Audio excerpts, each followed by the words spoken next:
आज मेरी बीवी अरीबा अस्पताल में एडमिट थी, क्योंकि आज अल्लाह के ज़ात मुझे पहली औलाद के नौमत से कहानी शुरू करने से पहले अब दोस्तों से दरख्वास्त है, हमारे चैनल को सब्सक्राइब करें। नवाजने वाली थी और अस्पताल में रात के वक्त अरीबा के पास उसका ख्याल रखने या ठहरने के लिए एक खातून की ज़रूरत थी, क्योंकि अस्पताल के रोल्स में ये शामिल था कि एक रात के वक्त वो कोटर में मरीज के पास सिर्फ एक मर्द और एक औरत को ही ठहरने देते थे।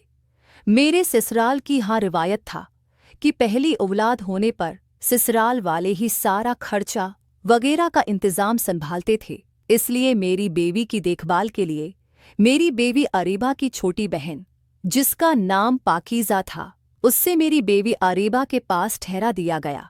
जैसे ही मुझे पता चला कि मेरी बेबी की देखभाल के लिए पाकीज़ा की ड्यूटी लगाई गई है, तो मेरा दिल खुशी से झूम उठा था, क्योंकि पाकीज़ा 18 साल के अंतहा की खूबसूरत लड़की थी।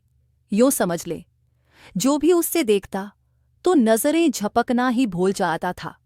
लेकिन आज शायद मेरी मददों की तमन्ना पूरी होने जा रही थी। दिन के वक्त जब मेरी बेबी का कामयाब ऑपरेशन हुआ तो अल्लाह ताला ने मुझे चांद सा बेटा अता किया, और मेरी इस बेटे वाली खुशी से बढ़कर तो और कोई खुशी नहीं हो सकी थी। लिहाजा आज कुदरत पूरी तरह से मुझ पर मेहरबान थी।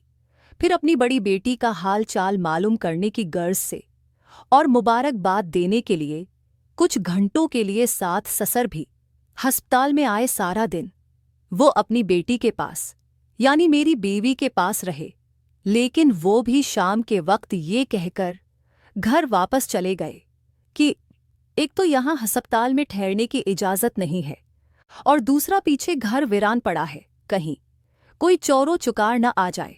लिहाजा फिर मेरी बीवी को भी दर्द की शद्दत से महफूज रखने के लिए और सुकून भरी नींद देने के लिए डॉक्टर ने नींद वाले ड्राब लगा दिए, जिसके लगने से वो इस हद तक गहरी नींद सो जाती थी कि जब तक उन्हें कोई खुद न जगाता तो वो नहीं उठ सकी थी। आज हैरान कन तौर पर पाकीज़ा भी बड़ी खुश अखलाकी से मेरे साथ पेश आ रही थी, यानी मुझे प्यार का जवाब प्यार से ही दे रही थी।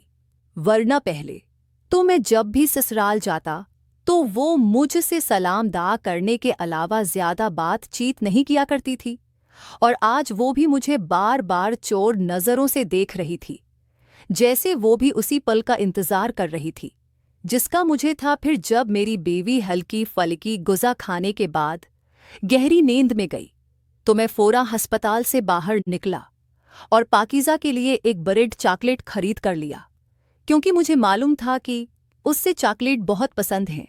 अब तकरीबन 12 बजे से भी ऊपर टाइम हो चुका था। जब मैं चॉकलेट लेकर वापस अस्पताल के कोटर में पहुंचा तो पाकीज़ा इस वक्त मेरे बच्चे को गोद में उठाई लाद प्यार कर रही थी।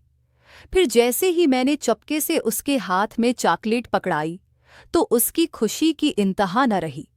फिर उसने जल्दी से मेरे बेटे को एक साइड पर रखा और चॉकलेट निकाल कर आधी खुद रखी और बाकी क्यों मुझे पकड़ाने लगी, लेकिन मैंने चॉकलेट पकड़ने से इनकार कर दिया। जब उसने वजह पोशी तो मैंने कहा कि आज मैं तुम्हारी हाथों से ही खाऊंगा। मेरी बात सुनकर वो थोड़ा शर्म आ गई।